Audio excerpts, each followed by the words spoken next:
கிருபைகளுக்காக ஸ்தோத்திரம். இந்த நாளுக்காக நன்றி செலுத்துகிறோம். இந்த நாள்ல உங்களுடைய வார்த்தைக்காக நாங்க வந்திருக்கிறோம். இந்த வார்த்தைக்கு நேராக ஆண்டவரே எங்கள் செவிகளை திருப்புகிறோம், எங்கள் இருதயத்தை திருப்புகிறோம். தெய்வமே உங்களுடைய வார்த்தையை கொண்டு எங்களோடு பேசுங்க. இந்த வார்த்தை எங்களை வாழ வைக்கும் என்று முழு நிச்சயத்தோடு நாங்கள் ஆண்டவரை நம்பி விசுவாசிக்கிறோம். நாங்கள் வாழ்வதற்கு தேவையான நல் வார்த்தைகளை தந்து எங்களை விடுவித்து எங்களை ஆசீர்வதித்து உங்களுடைய நல்ல வழியில எங்களை நித்தமும் நடத்தும்படியா சொல்லிக்கிறோம்.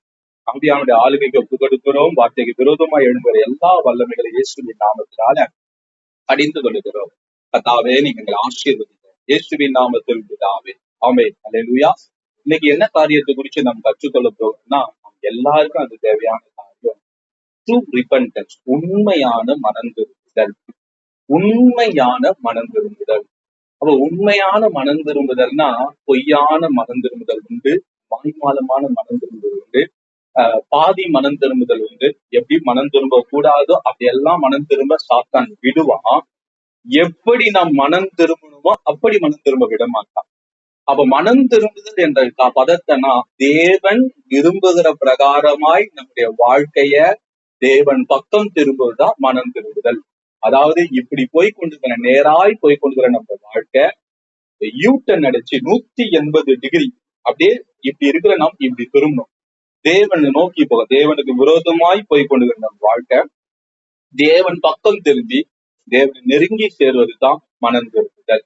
அப்போ மனம் திரும்புதல் என்ற வாழ்க்கை நம்முடைய ஒவ்வொரு நாளும் நமக்கு தேவை. ஒரு நாள் காரியம் இல்லை, நான் பாவம் செஞ்சேன், மனம் திரும்பிட்டேன், இன்னைக்கு தேவனுக்காக வாழ்கிறேன், இதுதான் மனம் திரும்புதல். ஆனா அது மனம் திரும்புதல் இல்லை.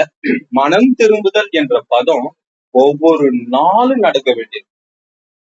நம் மனம் தேவனை நோக்கி செல்ல வேண்டும். இன்னைக்கு நம் பல்வேறு விதமான பிரச்சனைகளினாலும் தீமைகளினாலும் என்னன்னா தேவனுக்கு விரோதமான காரியங்களினாலும் பாவங்களினாலும் சாபங்களினாலும் ஆட்கொள்ளப்பட்டிருக்கிறோம். இவைகளிலிருந்து விடுதலையாக்கப்பட்டு தேவன் நமக்கு அருளும் உன்னத வாழ்க்கையும் ஆசீர்வாதத்தையும் பெறுவதற்கான ஒரே ஒரு வழி மனம் திரும்புதல் தான். மனம் திரும்புதல் என்பது யூனிவர்சல் கீ, உலகளாவிய ஒரு சாவி. அந்த சாவி இருந்தாதான் பரலோகம் நமக்காக திறக்கும். உங்களுக்கா இருந்தாலும் சரி, எனக்கா இருந்தாலும் சரி, இந்த உலகத்துல வாழ்கிற கடைக்கோடி மனிதனா இருந்தாலும் சரி, யாரா இருந்தாலும் ஒரு மனிதனுக்கு பரலோகம் திறக்கப்பட வேண்டுமானால் அதற்கான சாவி மனம் திரும்புதல் மாத்திரமே. மனம் திரும்புதல் இல்லாத மனிதனுக்கு பரலோக ராஜ்யம் திறக்கப்படாது, பரலோகத்தின் வாசல்கள் திறக்கவே படாது. அப்ப மனம் திரும்புதல் பரலோகத்தின் திறவுகோல். அந்த திறவுகோல் எல்லா மனிதனுக்கும் உரியது, எல்லாருக்கும் தான், இன்னாருக்குதான் இல்லை. நம்ம பல்வேறு விதமான கீ, கோல்டன் கீன்னு சொல்றாங்க, அந்த கீ சொல்றாங்க, இந்த கீ சொல்றாங்க, இதை வாங்கி வைங்க, அதை வாங்கி வைங்க. அதெல்லாம் காட்டிலும் தேவன் எதிர்பார்க்கிற மனம் திரும்புதல் என்ற திறவுகோல் இருந்தா அந்த திறவுகோல் வானத்தின் பொக்கிஷ சாலைகள் உங்களுக்காக திறக்கும். தேவனுடைய நன்மைகள், தேவனிடத்தில் நெருங்குற காரியங்கள், தேவனுக்குரிய எல்லாத்தையும் ஒரு கீ வச்சு நம்ம ஓபன் பண்ண முடியும்னா அது மனம் திரும்புதல் தான், ரிபெண்டன்ஸ் தான். நீங்க ரிபெண்டன்ஸ் வச்சா பரலோக ராஜ்யத்துல எந்த கதவுகளா திறக்கும். பரலோக ராஜ்யத்தின் நம்ம ஒரு படிநிலை மேல உயர உயர அதை புரிதுக்கு சொன்னா ஒவ்வொரு படிநிலைக்கும் ஒவ்வொரு கேட்டு. அது நம்ம அறிவால திறக்க முடியும்னா திறக்க முடியாது, அது நமக்கு அழுகையால திறக்க முடியும்னா திறக்க முடியாது, அதனோட அத்தாரிட்டியால திறக்க முடியும்னா திறக்க முடியாது. எவற்றினால் பரலோக ராஜ்யத்தின் கதவுகள் நமக்கு திறக்கும்னா நம்முடைய மனம் திரும்புதல் தான். பரலோகத்துல நிறைய மேன்ஷன் இருக்கு சொல்ல, எல்லா காரியத்தையும் திறக்கிறதுக்கு ஒரே வழி மனம் திரும்பும். அந்த அளவுக்கு தேவனுடைய நெருக்கம், தேவனோடு ஒரு மனிதன் நெருங்குவதற்கான பாதை படிக்கட்டு என்னன்னா டிபெண்டன்ஸ் தான். நீங்க மனம் திரும்ப தேவனிடத்தில் நெருங்க முடியும். சொல்லுங்க, புரியுதுங்களா? தேவனோடு ஒரு மனிதனுடைய உயர்தரமான ஐக்கியத்துக்கு என்ன அடிப்படைனா, அந்த ஐக்கியத்துக்கு அவ்வளவு நெருக்குவதற்கு காரணமான ஒரே காரியம் மனம் திரும்பு தான். நம்ம எந்த அளவுக்கு மனம் திரும்புகிறோமோ அந்த அளவுக்கு தேவனிடம் நெருங்க முடியும்.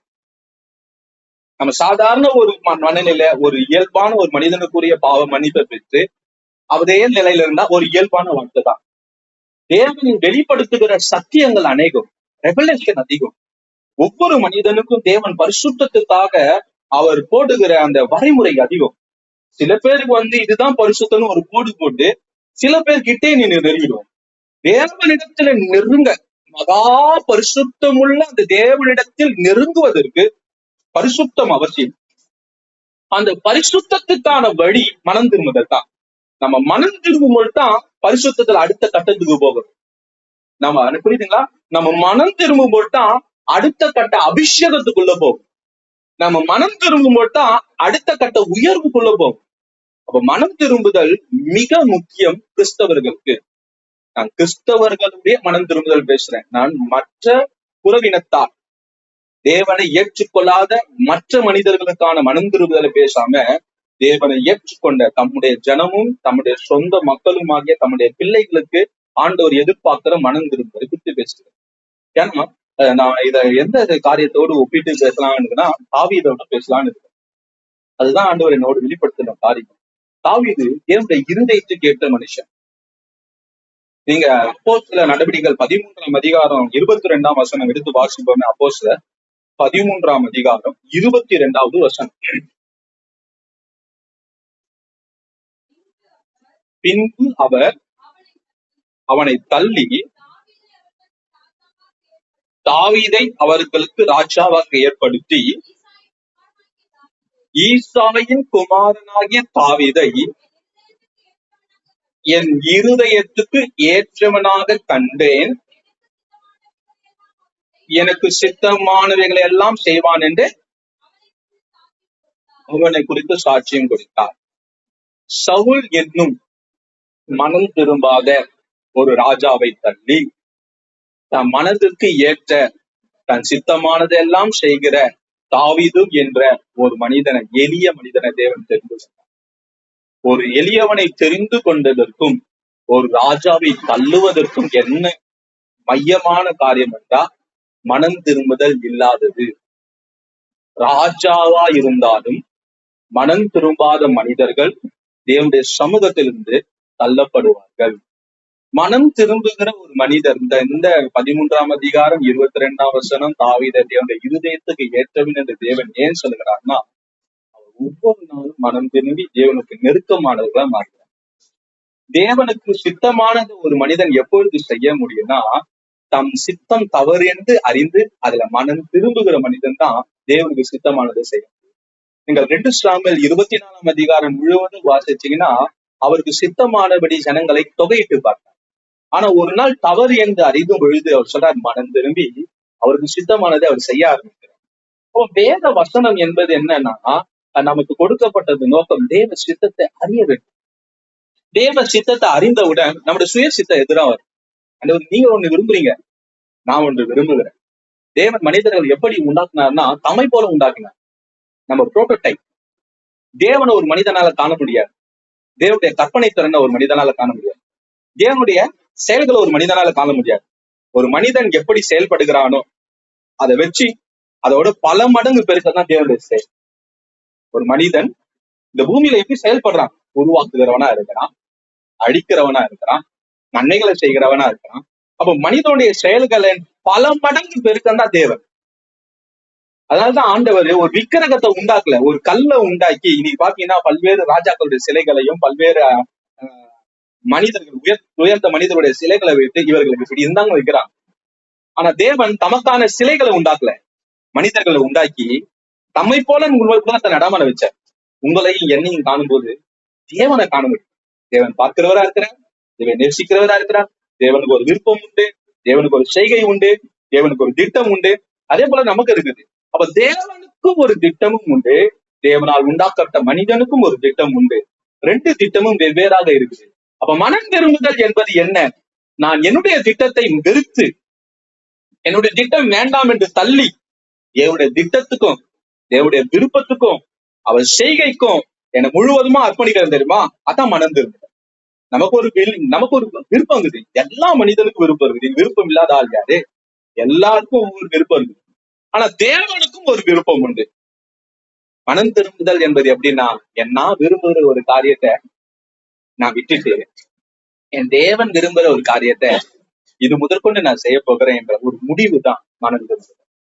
தேவன் இதைத்தான் எதிர்பார்க்கிறார். இது எந்தெந்த பகுதியில கிரியை செய்யணும்னா மனிதனுடைய எல்லா பகுதியிலையும் கிரியை செய்யும். ஒவ்வொரு நாளும் இந்த மனம் திரும்புதல் தேவைப்படும். நமக்கு மனம் திரும்புதல் ஒரு நாள் நடவடிக்கை நினைக்கிறோம். ஏதோ ஒரு பாவம் செஞ்சுட்டு அந்த பாவத்துல இருந்து மனம் திரும்புவதற்கான ஒரே ஒரு முடிவு தான் மனம் திரும்பும். மனம் திரும்புதல் வந்து பாவத்துக்கு முடிவு கட்டுவது மாத்திரம் இல்ல, ஒவ்வொரு நாளும் நம்ம வளர்ச்சியின் பாதையில தேவன் நோக்கி செல்கிற அந்த உயர் ராஜ நடையில ஒவ்வொரு நடையை எடுத்து வைக்கிற தெரியுமா? அந்த நடையின் உறுதி எதுல ஆரம்பிக்கன்னா மனம் திரும்புதல் தான். ஆண்டவரை நோக்கி போறேன், ஆண்டவருக்காக வாழ போறேன். ஆண்டவருக்காக வாழ்வது ஒரு நாள் வாழ்க்கையில, ஒவ்வொரு நாளும் வாழ்க்கை, ஒவ்வொரு நிமிஷமும் எடுக்கணும். அப்போ தாவீது தேவனுடைய வார்த்தையின்படி செய்ய அவரு நான் சொல்ல நிறைய பிரச்சனைகள் இருந்தது, நிறைய ப்ராப்ளத்தை அவர் சந்திச்சாரு. ஆனா ஒவ்வொன்றையும் தள்ளி தள்ளி தேவ சமூகத்துல அவர் வந்தாரு. அப்போ நீங்க வாசிக்கணும், தாவீது தேவனுக்கு மிகவும் நெருக்கமானனும் விரும்பத்தக்கவனுமா இருந்தான். அவர் வாழ்விலே ஏற்பட்ட வீழ்ச்சியையும் அவர் வாழ்விலே ஏற்பட்ட எழுச்சியையும் குறிச்சுதான் இன்னைக்கு நம்ம சார்ந்து போறோம். நீங்க 2 சாமுவேல் 11ஆம் அதிகாரத்தை எடுத்து வாசிக்கும் போது தாவீதோட வீழ்ச்சியின் காரணம் இருக்குது. ஆமென். தாவீது பத்சபால் இடத்துல பாவம் செஞ்சார். பத்சபால் இடத்துல பாவம் செஞ்சார். இன்னைக்கு கிறிஸ்தவ உலகம் அறிந்து கொள்ள வேண்டிய காரியம், டெம்டேஷன் சோதனை பாவம் அல்ல. சோதனையில் விழுவதுதான் பாவம். என்னது? சோதனை பாவம் அல்ல, சோதனையில் விழுவதுதான் பாவம். நல்லா புரிஞ்சுக்கங்க. புதிய ஏற்பாடுல ஒரு வசனம் இருக்குது, நீங்க கண்டுபிடிச்சு வாசிச்சுக்கங்க. என்னன்னா, திராணிக்கு மேலாக அவர் சோதிக்க மாட்டார். எதுக்கு மேலாக சோதிக்க மாட்டார்? உன்னுடைய பலத்துக்கு மிஞ்சி சோதிக்க மாட்டார். தேவன் சோதிக்கவும் மாட்டார். உங்க பலத்துக்கு மிஞ்சி சோதனைக்காரனை அளவும் பண்ண மாட்டார். நல்லா புரிஞ்சுக்க. 2 காரியம். தேவன் பொல்லாங்கினால் சோதிக்கிறவர் அல்ல. பொல்லாங்கினால் சோதிக்கிறதுக்கு பிசாசானவன் இருக்கிறான். ஒரு மனிதனுக்கு 2 வகையான சோதனை உண்டு. ஒண்ணு தேவனால் கொடுக்கப்படுற டெஸ்ட் என்ற சோதனை, இன்னொன்னு சாத்தானால் கொடுக்கப்படுகிற பொல்லாங்கின் சோதனை, டெம்டேஷன். அப்ப 2 காரியங்களையும் ஒரு மனிதன் வாழ்க்கையில தேவன் அவன் பலத்துக்கு மிஞ்சி அனுமதிக்க மாட்டார். நல்லா புரிஞ்சுக்கணும். பலத்துக்கு மிஞ்சி என்னால தூக்க முடிஞ்ச வெயிட்ட தான் என் மேல சுமத்துவார் அன்றி என்னால தூக்க முடியாத வெயிட்ட சுமக்க மாட்டார். அப்ப சோதனைக்காரன் நம்முடைய வாழ்க்கையில வரணும்னாலும் தேவனிடத்துல இருந்து அவன் கட்டளை பெறணும். இத நீங்க உண்மையா வேத வசனத்தின் அடிப்படையில பாத்தீங்கன்னா, யோபை குறிச்சு சோதனைக்காரன் தேவனிடத்துல போய் நான் சோதிக்க இடம் கொடுவேன்னு கேட்கிறான். அப்ப தேவன் ஏன் யோபை சோதிக்க இடம் கொடுத்தாருன்னா, யோபு அந்த சோதனையை ஜெயிக்க பலன் அடைந்திருந்தார். அவன் பலன் அடைந்ததுனால என் தாசனாகிய யோபின் மேல் கவனம் வைத்தாயோ, அவன் உத்தமனும் சர்மான்கனும் தேவனுக்கு பயந்து பொல்லாப்புக்கு விலகுகிறவன். அப்ப தேவனுக்கு பயந்து பொல்லாப்புக்கு விலகுகிறவன் என்ற ஸ்டேட்மெண்ட்டை ஏன் தேவன் கொடுத்தாருன்னா, அவன் ஒவ்வொரு நாளும் விலகி அந்த சாட்சியை பெற்றான். அந்த சாட்சி தேவன் பக்கத்துல போது இவன் பொல்லாங்கான காரியங்கள் வந்தா, பொல்லாங்கான காரியம் சோதனை, பொல்லாங்கான காரியம் அந்த சோதனை வரும்போது இவன் ஓடிடுவான்னு தெரிஞ்சதுனாலதான் அந்த சோதனையை அலோவ் பண்ண. யோசேப்புக்கு ஏன் அந்த சோதனைன்னா, யோசேப்பு அந்த சோதனை ஓடுவான்னு தெரியும், அதனால அந்த சோதனையை அலோவ் பண்ண. அந்த சோதனையை ஜெயிக்க திராணி இல்லாதவருக்கு தேவன் சோதனையை கொடுப்பாரானா அவர் இரக்கம் இல்லாத தேவன். ஒரு மனிதன் தேவனிடத்தில் தன்னை நிரூபிக்க வேண்டும், சாத்தானிடத்திலும் தன்னை நிரூபிக்க வேண்டும், சாட்சி உள்ளவர்கள் என்று பெயர் பெற வேண்டும். எனக்கு சாட்சியின் வாழ்க்கை என்பது நம்ம இன்னைக்கு சக மனிதர்களுக்கிடையே வாழ்கிற சாட்சியின் வாழ்க்கையும் அடங்கும். நாம் தேவனிடத்தில் சாட்சி பெறணும், நாம் சாத்தானிடத்திலும் சாட்சி பெறணும். என்ன சாட்சி பெறணும்? உன் பிள்ளைகளிடம், உங்க பிள்ளைகளிடத்தில் நான் தோத்து போனேன், உங்க இடத்துல நான் தோத்து போனேன், உங்க பிள்ளைகளிடத்தில் தோற்று போனேன் என்ற சாட்சியை பெறணும். ஆண்டவர் சொல்லணும், நான் ட்ரை பண்ணி தோத்துட்டேன் சாத்தான் சொல்லணும். பரலோகத்தை ஒரு டைரக்டா சாத்தான் நம்மளை கொண்டு போயிட்டாருன்னா அவன் சொல்லுவான், எனக்கு பயந்து கூட்டு போயிட்டாரு. இந்த சோதனையில நான் விட்டா இந்த அவர் தெரிந்து கொண்ட அந்த ஆசாரிய கூட்டமும் அந்த ராஜரீக ஆசாரிய கூட்டம், அந்த ராஜா கிங் பிரிஸ்ட் தோத்துருவாங்க. எனக்கு பயந்து தேவன் கொண்டு போயிட்டாரு அவ பெறுவாங்க. அவர் நீதி உள்ளது. அப்ப உங்களை என்னையும் திராணிக்கு ஏற்ப அவர் சோதனைக்காரண்டத்துக்கு ஒப்பு கொடுப்பார். அதுக்குதான் யோசேப்பு, அதுக்குதான் யோபு. அதே லிஸ்ட்ல தான் தாவீதே வச்சார். தாவீது பத்சபால் இடத்தில் வந்த சோதனை தாவீது ஜெயிக்க முடியாத ஒரு சோதனை அல்ல, தாவீது ஜெயிக்க கூடிய ஒரு சோதனை. அல்லேலூயா. வித்தியாசமா இருக்குதா? ஆமா. அவனால ஜெயிக்க முடியும். அவன் எத்தனையோ ராஜ்யங்களை ஜெயித்த மனிதன். அவன் சிங்கத்தை ஜெயிச்சான், கரடியை ஜெயிச்சான், மாம்சத்தை ஜெயித்த மனிதன். கரடியும் அந்த காரியங்கள்லாம் மாம்சத்தை ஜெயித்த மனிதன். அவன் ஜெயிக்க முடியும். இந்த சோதனை காலத்துல அவன் சோதனையில அவன் வீழ்ந்தது காரணம் தெரியுமா? அவன் வீழ்ச்சிக்கு காரணம் அவனுடைய தாமதம், சுகபோக வாழ்வு. அது அவன் மிதம் மிஞ்சி தூங்கிட்டான். அவன் மிதம் மிஞ்சி அந்த சுகபோகத்துல என்ஜாய் பண்ண ஆரம்பிச்சிட்டார். அவருக்கு அந்த இரவு நேரத்தை தூங்கல, பகல் நேரத்தை தூங்க ஆரம்பிச்சார். அவர் தூங்க ஆரம்பிச்சு அவர் எழுந்து பால்கனிக்கு வரும்போது குளிக்கிற ஒரு பொண்ணை பார்த்தார். இந்த மாதிரி காரியங்கள் கண்ணுக்கு தெளிப்படுவது ஒரு ஆணுக்கும் பெண்ணுக்கும் தெரிவது இயல்பான காரியம். சாத்தான் கண்களை பாவத்துக்கு பாவத்துல அழிக்கும்படிக்கு, பாவத்துல விழும்படிக்கு கண்கள் எந்தெந்த காரியத்துல விழப்படும் அக்காரியங்களை காட்சி கொண்டு வந்து நிறுத்துவான். போன்ல நிறுத்துவான்.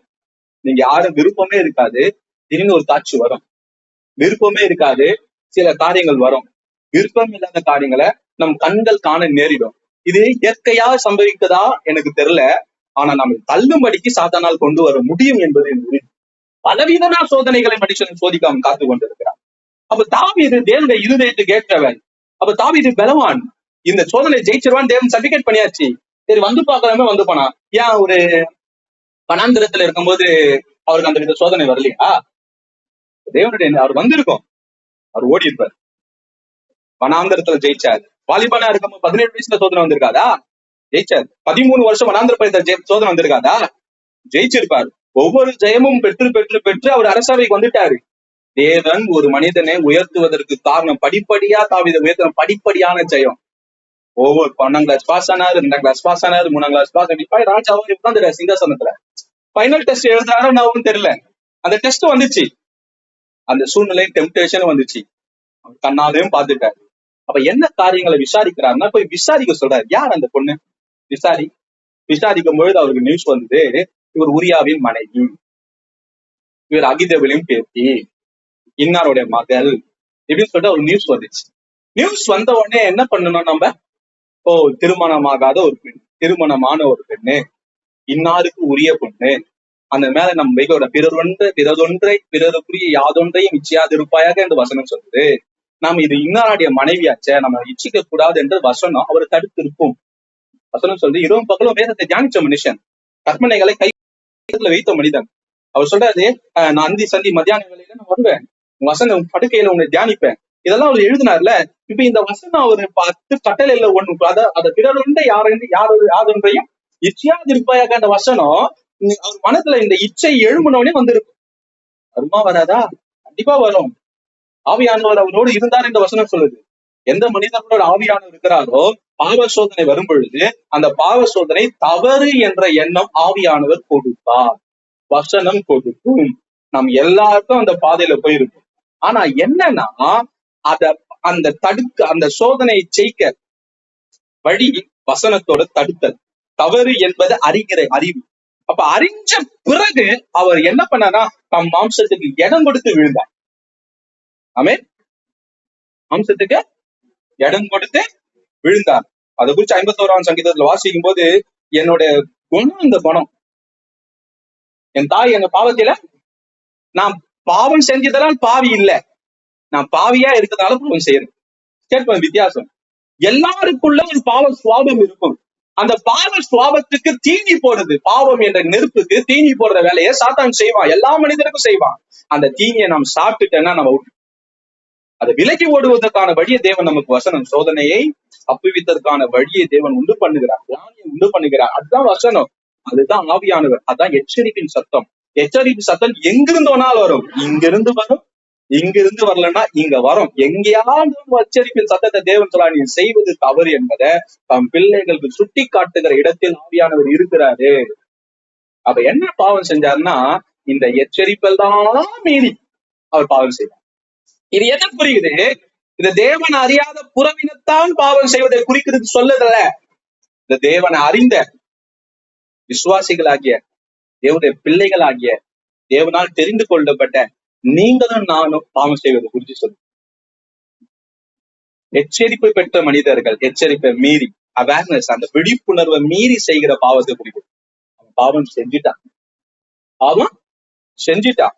செஞ்ச பிறகு என்ன செஞ்சீங்க? எப்படி பாவத்தை சாத்தான் எப்படி ஒவ்வொரு மனிதனுக்கிட்ட கொண்டு வருவானா, பாவம் என்பது பயங்கரமான உருவத்தோடு வராது.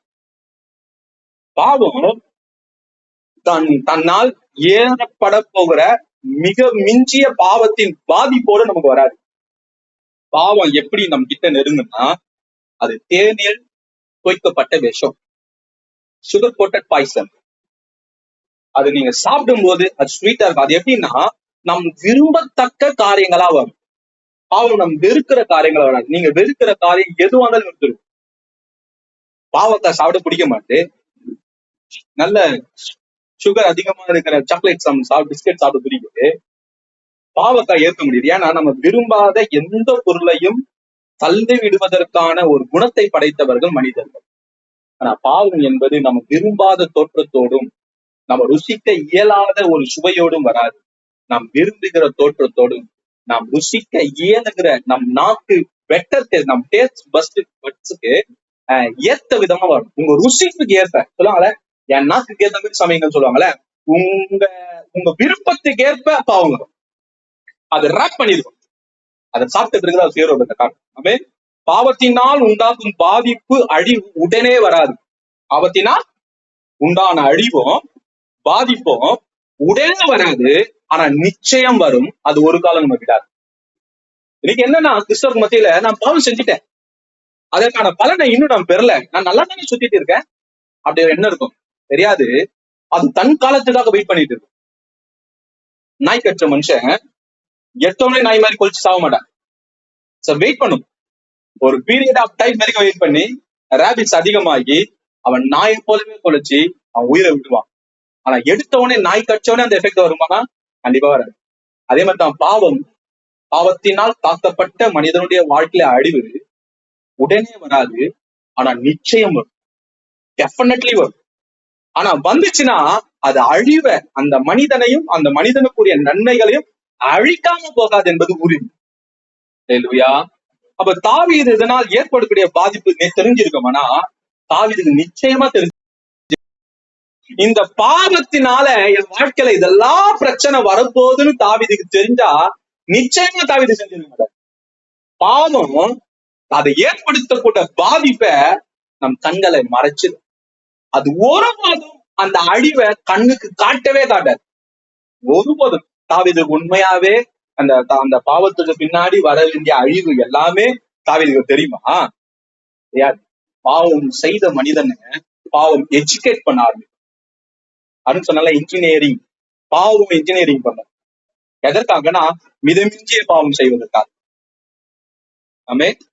பாவம் பயங்கரமானது. அப்போ இந்த ஒன்லி ஒன் டைம் பாவத்தை நம்ம சொன்ன, ஒரே ஒரு முறை நான் செஞ்சுட்டு அதுக்கப்புறம் நான் திருந்திடுவேன். ஒரே ஒரு முறை செஞ்சு அந்த பாவம் அடுத்த மனிதனை திரும்ப விடாது. அது நிச்சயமா அது பயங்கரமான காரியத்தோட one time, only one time, ஒரே முறை தான் நான் ருசிச்சு பார்த்தேன், ஒரு முறை என்னன்னு பார்த்துட்டு வந்துடுறேன் அப்படின்னு பாவம் நம்மள பேச வைக்கும். அது செஞ்சுட்ட பிறகு ஒன்லி ஒன் டைம் என்ற காரியம் பாவத்துக்கு இல்லவே இல்லை. அது நம்ம வாழ்க்கையில தொடங்கிச்சுன்னா அது ஒன் பை ஒன்னா அது அடுத்த கட்டத்துக்கு மூவ் ஆயிடுது. பாவம் லைக் கேன்சர். பாவம் என்பது புற்றுநோயை போல. அது பாதிக்கடிச்சுன்னா அந்த பாதிப்பு ஒவ்வொரு செல்லையும் பாதிக்கும். அந்த பாதிப்பு ஒவ்வொரு உறுப்புகள் கடத்தப்படும். அது முழு பாடியை அடிச்சிடும். அதே போல மனிதனுடைய வாழ்க்கையில பாவம் ஒரு முறை ஒரு செல்லுல உண்டான ஒரே ஒரு டேஸ்ட், ஒரு விதமான பாவம் அது ஒவ்வொரு நாளும் புற்றுநோயை போல பரவும். பாவம் செய்யும் போது நாம் சக மனிதர்கள் விரோதமாய் பாவம் செய்கிறோம் என்று அறிந்து கொள்ளுது. நல்லா புரிஞ்சுங்கன்னா, நாம் பாவம் செய்யும் பொழுது நம்மை நேசிக்கிற தேவனுக்கு விரோதமாகவும் நம்மை நேசிக்கிற சக மனிதர்கள் விரோதமாக பாவம் செய்கிறோம். மறக்கவே கூடாது. நான் பாவத்தை யாருக்கு விரோதமா செய்யறேன்? இந்த பாவத்தை நான் யாருக்கு விரோதமா செய்கிறேன்? உங்களுக்கு தெரியாது. பாவத்தை தாவீது செய்யும்போது அவர் தேவனுக்கு விரோதமாகவும் செய்தார். தன்னை நேசிக்கிற, தன்னை ரொம்ப அதிகமாய் நேசிக்கிற, தன்னை அதிகமாய் நம்பின, தன் மேல அதிக விசுவாசத்தை வைத்த உரியாவோட அந்த இந்த அகிதோப்பெல்லாம் தாவீதுக்கு அவ்வளவு நெருக்கமானவர்கள், நம்பகத்தன்மை உடையவர்கள், தாவீதோட ராஜ்யத்தின் விரிவாக்கத்துக்காக மிகவும் பாடுபட்டவர்கள், அந்த ஜீவனை கொடுக்க தயாரான உரையா. அப்ப பாவம் என்பது தம்மேல் அன்பு கூறுகிற தேவனுக்கு விரோதமா. பாவம் என்கிறது நம்மை நம்புகிற, நம்மேல் அன்பு கூறுகிற சக மனிதர்களுக்கு விரோதமாக செய்கிறோம். நீங்க சிறு பிள்ளைகளானாலும் பெரியவர்களானாலும் நீங்க தேவனுக்கு விரோதமாகவும் செய்யறீங்க, நம்மை சார்ந்து இருக்கிற உறவுகளுக்கு விரோதமாக செய்கிறோம். தயவு செய்து சொல்றேன், தயவு செய்து பாவம், நான் செய்யற பாவம் உங்களுக்கு என்னன்னு சொல்லி யாரும் கேட்கக்கூடாது. என் பாவம் உங்களுக்கு என்ன பாதிப்பு உண்டாக்க போகுது, என் பாவத்தினால உங்களுக்கு என்ன பிரச்சனை, இனி கிறிஸ்தவ உலகத்துல நான் செய்கிற பாவம் உங்களுக்கு என்ன பிரச்சனை கேட்கிற ஒரு கட்டாயத்துல வந்துட்டோம். நாம் செய்கிற ஒரு பாவம் தேவனுக்கு விரோதமான பாவம். இப்ப நான் பாவம் செஞ்சேன்னா எனக்கும் அவர் தேவை, உங்களுக்கும் அவர் தேவைதான். உங்க அப்பாவுக்கு விரோதமா நான் பாவம் செய்யறேன், என் அப்பாவுக்கு விரோதமா பாவம் செய்யறேன், நம்ம அப்பாவுக்கு விரோதமா பாவம் செய்யறேன், நம்ம அப்பாவுக்கு துரோகம் பண்றது. அடுத்தது பாவம் நம்ம சூழ்ந்து இருக்கிற உறவுகளுக்கு விரோதமா துரோகம் பண்றது.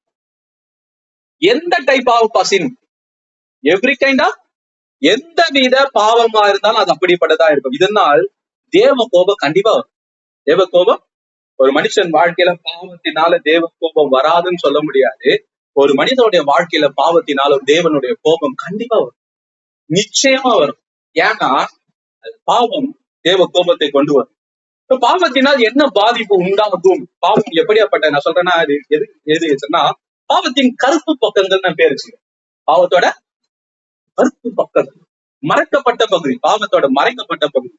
பாவம், முதலாவது பாவம் நம்ம செல்ல விரும்பும் தூரத்தை விட அதிக தூரம் அழுத்து. நம்ம செல்ல ஒரு லிமிட்ல முடிச்சிடலாம் பாவத்தை, ஒரு லிமிட், இந்த லிமிட்டுக்கு மேல நான் போக மாட்டேன், எனக்கு தெரியும் என்ன லிமிட். எல்லா பாவம் நான் செய்யற எல்லா பாவம், சின்ன பாவம் பெரிய பாவம் எல்லாம் வேதம் இருக்கிறாங்க, எல்லா பாவத்துக்கும் ஒரு லிமிட் இருக்கு. நம்ம சொல்லலாம் நான் ஒரு லிமிட்டோட முடிச்சிடுறேன். என்ன சொல்லுவாங்க, எனக்கு லிமிட் தெரியுமா, எனக்கு லிமிட் தெரியும், எனக்கு தெரியும், நம்ம சொல்ற எனக்கு தெரியும், எனக்கு எல்லாம் லிமிட்னு தெரியும். நம்ம ஒரு லிமிட் போட்டு வச்சிருக்கோமா, பாவத்துக்கு ஒரு லிமிட் போட்டு இந்த எல்லையோட இந்த பாவத்தை முடிச்சிடலாம் நம்ம ஒரு மனசுல ஒரு கற்பனையோட இறங்குவோம். ஆனா பாவம் நாம் குறித்த எல்லையை காட்டிலும் அதிக தூரத்தை நம்ம பிடிச்சோம்.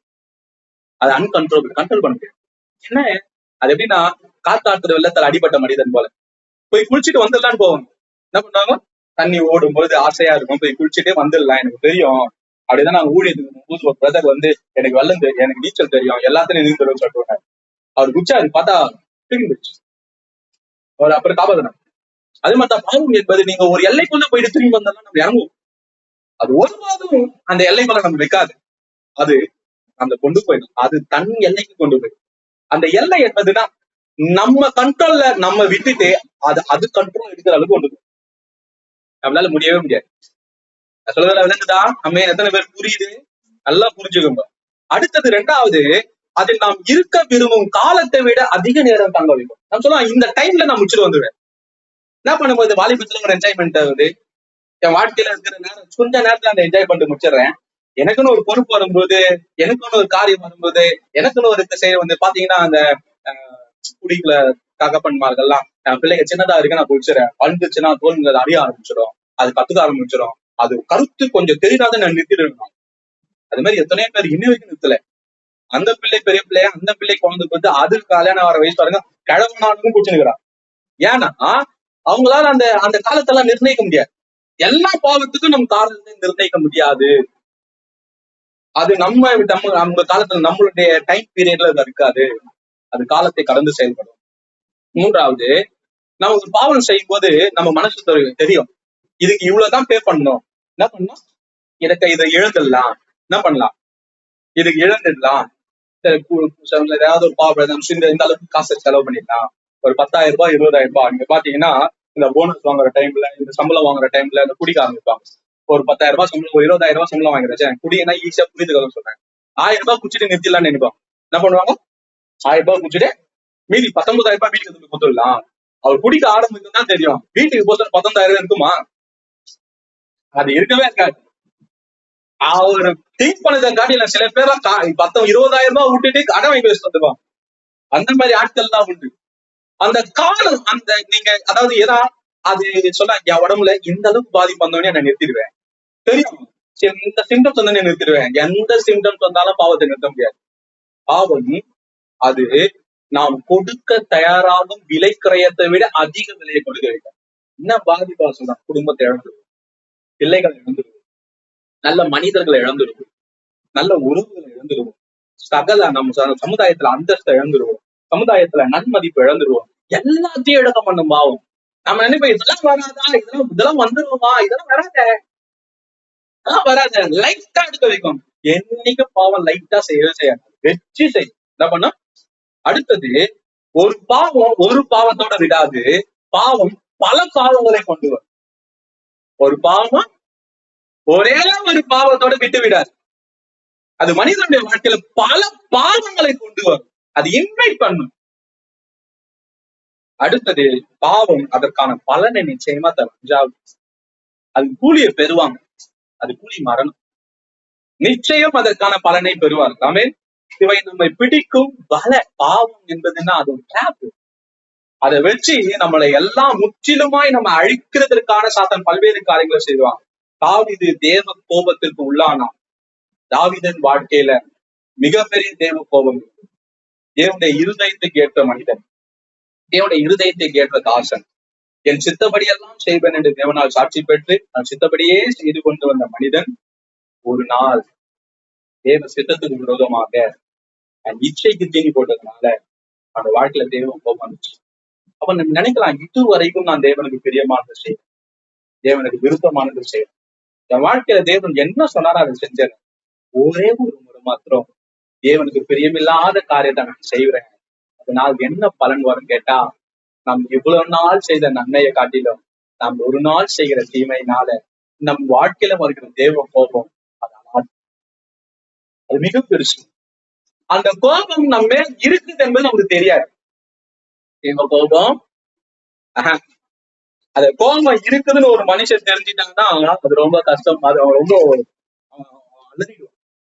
மனுஷன் மேல தேவ கோபம் வந்தா அது தங்காது. அதை அறிந்துட்டானா, நீங்க பாத்தீங்கன்னா தாவீது ஜனங்களை எண்ணும் போது தேவ கோபத்தை பார்த்தாரு. 70,000க்கு அதிகமான மனிதர்கள் சாவதை பார்த்தோன்னே அவர் சொன்னார், ஐயோ ஆண்டவரே, நான் தானே பாவம் செஞ்சேன். அப்ப தேவ கோபத்தை ஒரு மனிதன் கண் கூடா பார்த்துட்டானா அவன் அழகும். ஆனா விசேஷ விதம் தான் தெரியுமா, அலறி சிலர் திருந்துவாங்க, சிலர் திருந்த மாட்டாங்க, மன கடினத்துக்கு போயிடுவாங்க. என்ன அடிச்சிட்டே தேவரே, நான் போறேன்னு பின்வாங்குற கூட்டமும் உண்டு. எனக்கு எதிராக வந்துட்டே ஆண்டவரே, நான் சார்பில விடுறேன்னு சொல்லி விழுகிற கூட்டம் இருக்கு. நமக்கு என்னவா இருக்குன்னா தேவன் பக்கத்து. சோ நாத்தான் தாவீது வாழ்க்கையில இவ்வளவு பெரிய தேவ கோபம் இருந்தது. அவ தேவனுடைய இருதயத்துக்கு ஏற்றவன், அவ தேவனுடைய சித்தத்தின்படி எல்லாம் செய்கிறவன். இந்த வார்த்தை சாட்சிக்குதா? அப்ப தேவனுடைய இருதயத்தை அறிந்தவருக்கு இருக்குது தெரியுமா தெரியாது? தெரியும். ஆனா பாவம் செய்கிற மனிதனுக்கு தேவ கோபம் இருக்குது. ஏன்னா அவன் பாவம் செய்த அடுத்த நொடி தேவனுடைய இருதயத்திலிருந்து பிரிக்கப்பட்டுவான். தேவனுடைய இருதயத்திலிருந்து தூரமாக்கிடுவான். அவனுக்கு தேவ இருதயத்தை அடுத்தது என்ன நடக்குதுன்னு தெரியாது. அவன் இயல்பு வாழ்க்கையை செஞ்சுன்னு இருப்பான். நீங்க பாத்தீங்கன்னா அவன் பாவம் செஞ்ச பிறகு அடுத்தது என்ன பண்றாரு, அவன் நியூஸ் அனுப்புறா, குழந்தை கன்சீவ் ஆயிடுச்சு, அழிக்கிறதுக்கு என்னடாவோ தரணும். அந்த ஒரு பாவம் கிட்டத்தட்ட உரியாவுக்கு செத்தான்னு ஒரு போலவருடைய மெசேஜ் கேட்டேன். கிட்டத்தட்ட தாவீது எல்லா கற்பனையுமே கை மீறிட அவர் செஞ்ச ஒரு பாவத்தினால தேவனுடைய எல்லா கட்டளையும் எல்லா கட்டளையும் மீறிடாரு. எல்லா கட்டளையும் அதான் சொல்றேன், ஒரு பாவத்தை இருக்காது, அது பல பாவங்களை கொண்டு வரும். தாவீது எல்லா கடலையும் வயலன்ஸ் எல்லாத்தையும் வயலேட் பண்ணிட்டேன், ரூல்ஸ் அண்ட் ரெகுலேஷன் எல்லாத்தையும் பிரேக் பண்ணிட்டேன். எல்லாத்தையும் பிரேக் பண்ணிட்டு கடைசியில என்ன பண்றோமா, முழு கோசனிக்காக சோத்துல போச்சு மறைக்கிற மாதிரி அவர் என்ன பண்ணாருன்னா அந்த பெண்ணை கல்யாணம் பண்ணிட்டு செட்டில் ஆயிட்டார். அதுக்கப்புறம் நல்லவர் போல வாழ்ந்து வந்தார். யாருக்கும் தாவீதோட தவறு தெரியவே தெரியாது. தாவீதோட எல்லாவற்றையும் அறிந்த தேவன் இருந்தார். தேவ கோபம் பற்றி எறிது. திருந்துவான் வாய்ப்புகளை தேவன் கொடுத்து அவன் திருந்துற மாதிரி அடுத்ததுனால்தான் நாத்தான் என்னும் தீர்க்கதரிசியை தேவன் அனுப்பினார். இன்னைக்கு உங்களுக்கோ எனக்கோ நாத்தான் எழும்புவது நல்லது. நாத்தான் எழும்புவது, இன்னைக்கு நம்ம பாவத்தை ஒருத்தன் பாவம்னு சொல்றத நம்ம புரிஞ்சு கொள்ளலன்னா நம்ம தப்பாயிடும். தாவீதோட இருதயம் நாத்தானுக்காக சந்தோஷப்படும். இன்னைக்கு கிறிஸ்தவனுடைய இருதயம் நாத்தான பகைக்குது. நாத்தான் நமக்காக எழுப்பப்பட்டான். ஏன் என்ன பார்த்து நீ கொலை கொள்ளைங்க, என்ன பிரச்சனை உங்களுக்கு? என்ன? நாத்தான் தேவனிடத்துல இருந்தால் தேவனால் அனுப்பப்பட்டார். அப்ப நம்ம அந்த நாத்தான் பேசும்போது அவர் சொல்றாரு, எவ்வளவு ஞானமா பேசுறாரு, ஜெபிக்கிறார். ஒரு மனுஷன் இடத்துல ஒரு குற்றங்களை சொல்லும் பொழுது தாவீது போய் எல்லார்கிட்ட போயிடலாம் சொல்ல, நாத்தான் எல்லார்கிட்ட போய் வட்டி வச்சுருந்தாங்க. டைரக்டா நாத்தான் தாவீது தான். தேவன் சொன்னார்னா ஜெபம் பண்ணி தேவன் சொல்லும் போது போய் பேசணும், அது நல்லது. ஊருக்கு டம்பரா அடிக்கிறது தப்பு. எல்லா மனிதரிடத்துல நான் கற்றுக்கொள்ளணும். அப்ப நாத்தான் கிட்டத்துல போயிட்டு அவர் சொல்றாரு, ஒரு கதையை ரெடி பண்ண போறேன். நீங்க சோசன்ல பாத்தீங்கன்னா இயேசு பிரசங்கம் பண்ணதுக்கு பேசுவார் பாத்தீங்களா, பிராக்டிஸ் பண்ணி பேசுற மாதிரி நாத்தான் பிராக்டிஸ் பண்ணி பேசுறாரு தாவீது. ஏன்னா தப்பா சொன்னா தாவீது தலையை தருவார். ராஜா தாவீதோட பயங்கரமான காரியம். பிராக்டிஸ் பண்ணிட்டு ஒரு கதையை ரெடி பண்றாரு. ஒரு ஆடு கதை, அந்த கதை எல்லாத்தையும் சொல்லிட்டு சொல்ல தாவீது சொல்றாரு, யாரு அவன் 4 மடங்கு திருப்பி தரணும். என்ன சொன்னாரு, என்ன சொன்னாரு சொல்லுங்க. 4 மடங்கு நீதான்பா அவருடைய தீர்ப்பு எழுதினாரு. நீங்க பார்த்தா 4 மடங்குன்னு சொல்லும் போது தாவீது ஒரு உயிரியா ஒரு உயிர் எடுத்தாரு. தாவீது 4 பிள்ளைங்க செஞ்சு. பேர் வைக்காத பத்சபாலுடைய முதல் பிள்ளை, 2வது அம்மோன், 3வது அப்சலோன், 4வது அதோனியா. 4 பிள்ளையும் பட்டயத்துக்கு தயானா. 4 பிறகு சாப்பிட்டான், செத்து போனான். ஏன்? அவர் தீர்ப்பு எழுதினார், 4 மடங்கு திருப்பி தர. அவர் வாயின் வார்த்தையை அவருக்கு பிடிச்சார். 4 தாவீதின் பிள்ளைகளை அவர் பழி இழந்தார். அப்ப என்னன்னா, 4 பிள்ளை சாவாங்க தெரிஞ்சா தாவீது செஞ்சிருப்பாங்க. தன்னுடைய 10 மறுமனையாட்டிகளை தான் சொந்த பிள்ளையை சேதம் பண்ணுவான்னு தெரிஞ்சா தாவீது செஞ்சிருப்பாங்க.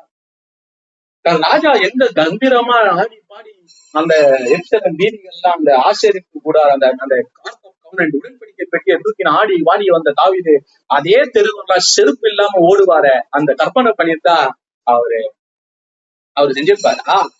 எந்த தெரு வீதிகள்ல கோவேரி கழுத்து மேல உட்கார வச்சு ராஜா வாழ்க ஜனங்கள் கொண்டு வந்த ராஜா வாங்கும்போது அத்தனை கீத வாத்தியங்கள், அவ்வளோ காலங்கள், அவ்வளோ ஒரு ஆனரோட உள்ள வந்தார் அந்த தெருவுல.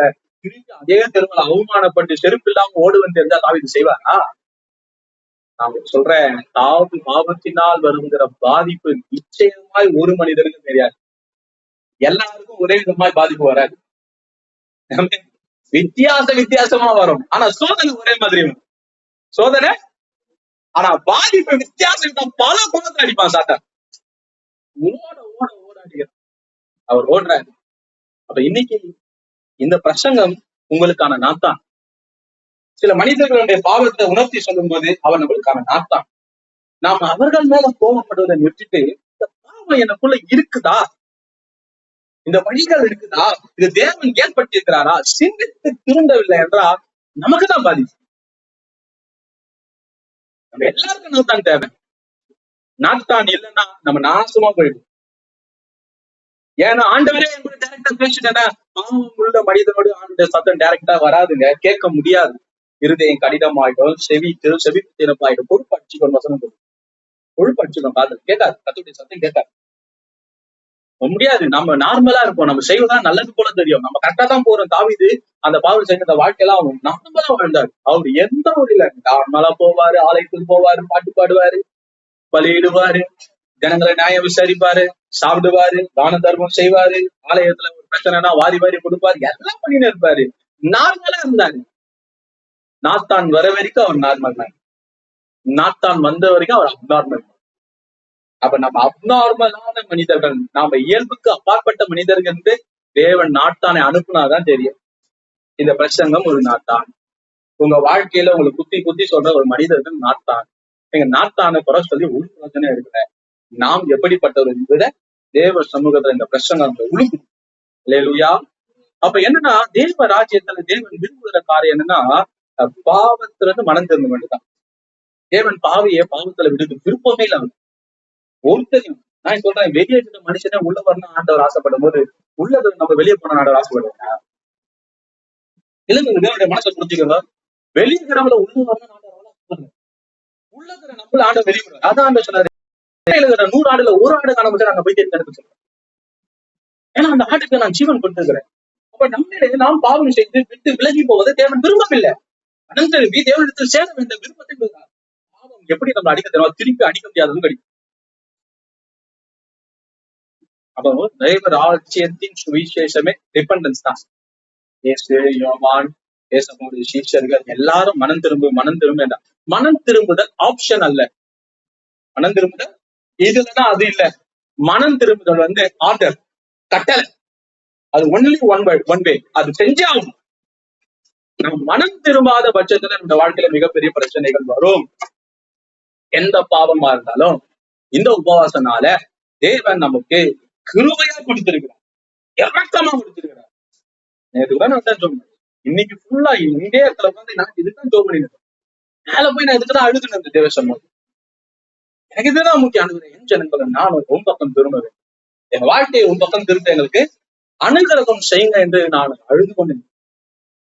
முடியல ஆண்டவர் சமூகத்துல. ஆண்டவரே என்னால முடியல, என்னால முடியல. ஏன்? நான் திரும்பணும். எந்த அளவுக்கு திரும்பணும்? இன்னும் மனம் திரும்பணும் ஆண்டவர். அப்ப மனம் திரும்புதல் என்பது என்னன்னா, மனம் திரும்புதல் தேவனை விட்டு பிரிந்து அவருக்கு எதிரான விரும்பத்தகாத காரியங்களை செய்து கொண்டு இருக்கும் மனிதன் அவைகளை மனப்பூர்வமாக விட்டு தேவனை திருப்பி அவருக்கு பிரியமானதை செய்வதுதான் உண்மையான மனம் திரும்புதல். புரியுதுங்களா? மனம் திரும்புதல் என்பது சாரி இல்லை. சாரி காட், சாரி சபா, மன்னிச்சிருங்க சபா, அது மனம் திரும்புதல் இல்ல. மனம் திரும்புதல் என்பது தேவனை விட்டு பிரிந்து அவருக்கு எதிரான விரும்பத்தகாத காரியங்களை செய்து கொண்டு இருக்கும் நாம் இவைகளை மனப்பூர்வமாய் விட்டுவிட்டு தேவனிடம் திரும்பி அவருக்கு பிரியமானதை செய்வது மனம் திரும்புதல். இப்ப மனம் திரும்புதல் நான் இதை பார்த்தீங்கன்னா எனக்கு ஒரு டெபினிஷன் ஆண்டவர் நான் ஜோம் பண்ணேன் நானும் சொல்றேன். மனம் திரும்புதல் என்னன்னா, உங்களுக்கு புரியுற மாதிரி சொல்றேன், நாம் அறிந்த நமக்கு அறிவிக்கப்பட்ட பாவம் என்று சொல்லப்படுகிற எல்லா காரியங்களையும் முழுமையாக விட்டு பிரிந்து நாம் தேவனுக்கு பிரியமான காரியங்களை, அதுக்கு எதிரான நன்மைகளை தொடர்ந்து செய்வதுதான் மனம் திரும்புதல். நான் கேட்டிருந்தேன், எனக்கு புரியல இது. அப்ப என்னன்னா, நான் எனக்கு பாவம் என்று எனக்கு தெரியும். சில பாவம், சில பாவம் எனக்கு தெரியாது. அந்த பாவம் இந்த வேதத்தின் மூலமாகவும் தீர்க்கதரிசி மூலமாகவும் கர்த்தருடைய வார்த்தையை சொல்லுகிற மனிதர்கள் மூலமாகவும் சக மனிதர்கள் மூலமாகவும் அறிவிக்கப்படும். நான் அறிந்தும் எனக்கு அறிவிக்கப்பட்டதுமான எல்லா பாவங்களையும் நான் முழுமையாய் விட்டு மனம் திரும்பி தேவன் அந்த பாவத்துக்கு எதிரான, நான் எந்த பாவத்தை செஞ்சேனோ அந்த பாவத்துக்கு எதிரான நல்ல காரியங்களை தொடர்ந்து செய்ய வேண்டும். இதுதான் மனம் திரும்பும். அப்ப என்னன்னா, தாவீது இந்த விபச்சாரத்திலிருந்து மனம் திரும்பி அவர் விபச்சாரம் செய்யாம இருந்து இஸ்ராயேலா இருந்தார். இதே போலதான் நான் குடிக்கிறவனா இருக்கலாம், வெறிக்கிறவனா இருக்கலாம், எனக்குள்ள 1000 பாவங்கள் இருக்கலாம். எல்லாரும் பாவம் செய்து, சிறுவர்கள் இருந்து பெரியவர்கள் இருந்து பாவம் செய்து தேவ மகிமை அட்டுலா இருக்கும். நம்ம மனம் திரும்பினா நம்ம எல்லாம் செய்கிற அந்த துர்க்கிரிகளை அப்படியே போட்டு வச்சிடணும். அது அப்படி கழட்டி விட்டுணும். அதை அப்படியே விட்டுட்டு மனம் திரும்புதல் என்பது 180 டிகிரி திரும்புது. இப்படி அப்படியே திரும்பும். 90 டிகிரி இல்ல, 180 டிகிரி அப்படியே தேவன் பக்கம் திரும்பி தேவனை நோக்கி ஓடி அவருக்கு பிரியமான சகல காரியத்தையும் நன்மையானவர்களை தொடர்ந்து செய்வது பேர் தான் மனம் திரும்புதல். ஆமே. அப்படி நம்ம வாழ்க்கையில 2 விதமான துக்கம் வரும் பாவம் செய்வது. ஒண்ணு லௌகீக துக்கம், ஒண்ணு கடவுளுக்கு அடுத்த துக்கம். லௌகீக துக்கம் நம்மளை துன்பப்படுத்தும், வலிக்கும். அவ செஞ்சிட்டேன்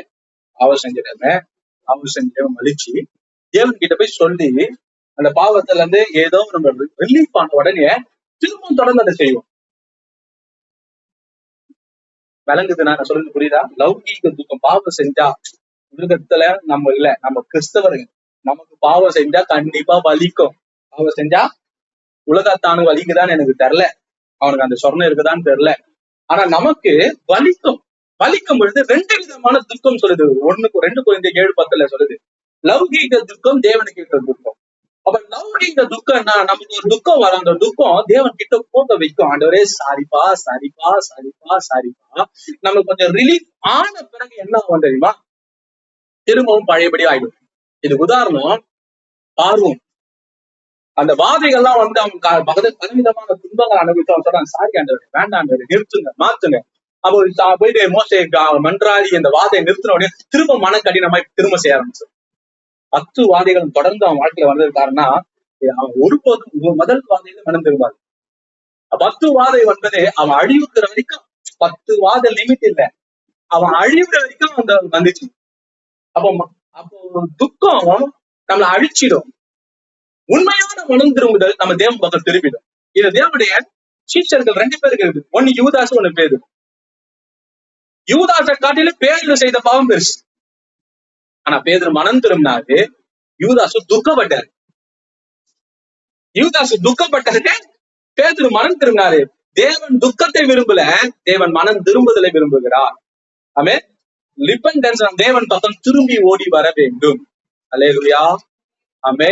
அப்ப என்னன்னா, இந்த பாவத்துல இருந்து மனம் திரும்ப 5 விதமான காரியம், 5 காரியங்கள் உங்களுக்கு சொல்றேன். இந்த வசனத்தின் அடிப்படையில டைம் இல்ல, சீக்கிரமா நீங்க கேட்டு இதை பிடிச்சிங்க. முதலாவது, நாம் தேவனை அணுக வேண்டும்.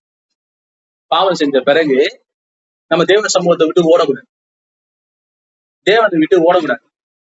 இனி ஜெபம் பண்ண மாட்டேன்னு சொல்லக்கூடாது, இன்னைக்கு ஆண்டவர் வேணா பைபிளை வேண்டாம்னு சொல்லக்கூடாது, இன்னைக்கு சபையை வேண்டாம் ஊழிய வேண்டாம்னு சொல்லக்கூடாது. நம்ம என்ன பண்ணணும்னா, எல்லா காரியத்தையும் நிறுத்திட்டு ஃபர்ஸ்ட் ஆண்டவர் கிட்ட வந்துடணும்.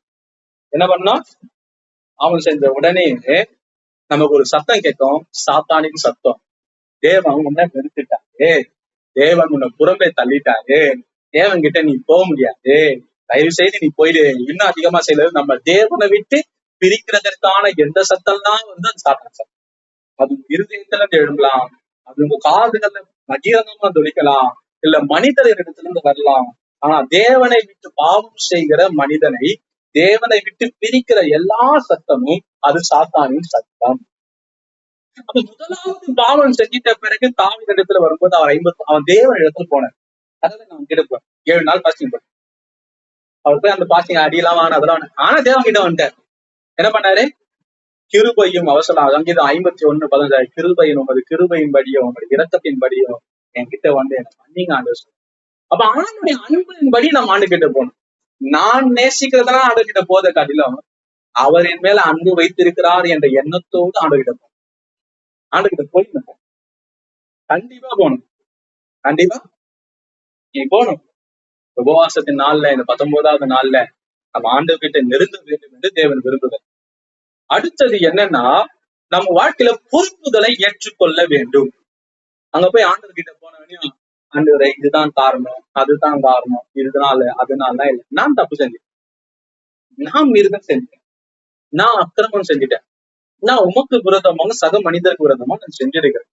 ஆண்டவரே அதை அக்செப்ட் பண்ண, ரெஸ்பான்சிபிலிட்டி நான் தான் செஞ்சேன். ஆண்டவர் ஆண்டவரை ஒத்துக்கணும், ஆவியாக என் மேல கிருபையாக. முதலாவது தேவன் கிட்ட போகணும். 2வது பொறுப்பை எடுத்துக்கணும், எனக்கு ரெஸ்பான்சிபிலிட்டி, நான் செஞ்ச ஆண்டவரை என் தப்பு, நான் சாத்தானுக்கு இடம் போட்டு விழுந்துட்டேன். அப்ப மை இன்இக்விட்டி, சொல்ல என்னுடைய அக்கிரமம், என்னுடைய பாவம், என்னுடைய மீறுதல். ஆண்டவர் அப்படி சொல்ற, நான் செஞ்சேன், நான் தான் பண்ணேன், நான் செஞ்சேன் அப்படி சொல்லிட்டு நாம் பிறரை குறை கூறுவதை நிறுத்தி விட்டு நாம் தேவனுடன் ஒப்புரவாக முயற்சி செய்வதை அக்செப்ட் பண்ண, நான் செஞ்சுட்டு ஆண்டவர் சொல்லு. 3வது என்னன்னா, தேவனிடம் மன்னிப்பை பெற வேண்டும். ஒத்துக்கணும், என்ன மன்னிங்க அனுபவிக்கணும்.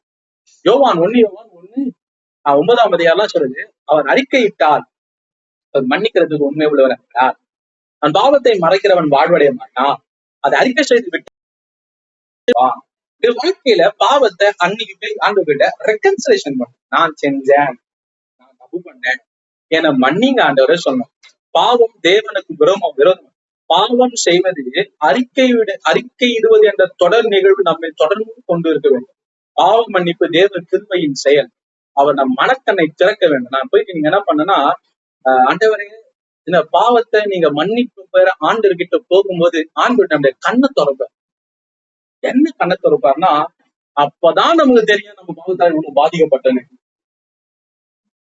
இவ்வளவு பாதிப்பு அவனால வந்துச்சாங்க, அது வரைக்கும் நமக்கு தெரியாது.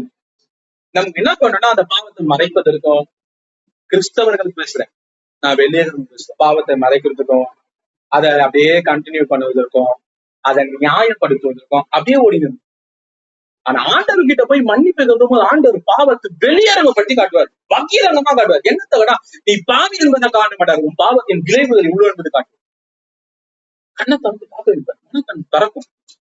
அப்ப பாவம் என்பது தேவன் மீது வைத்துள்ள அன்பை புறக்கணிப்பு என்பதை அறிவும், ஆவியை துக்கப்படுத்தும். ஆண்டவர்கிட்ட வந்து, ஆண்டவரே நான் பாவம் உள்ள மனிதன், என் கண்ணை திறங்க. ஆண்டவர் நம்ம கண்களை திறக்க காட்டினாண்டு. நான் உண்மையா சொல்றேன், பாவத்தின் விளைவு ஒரு மனிதன் அறிந்தா இருப்பான், அவன் எந்த விலைக்கரையும் செலுத்துவான் அந்த பாவத்திலிருந்து ஓடுவது.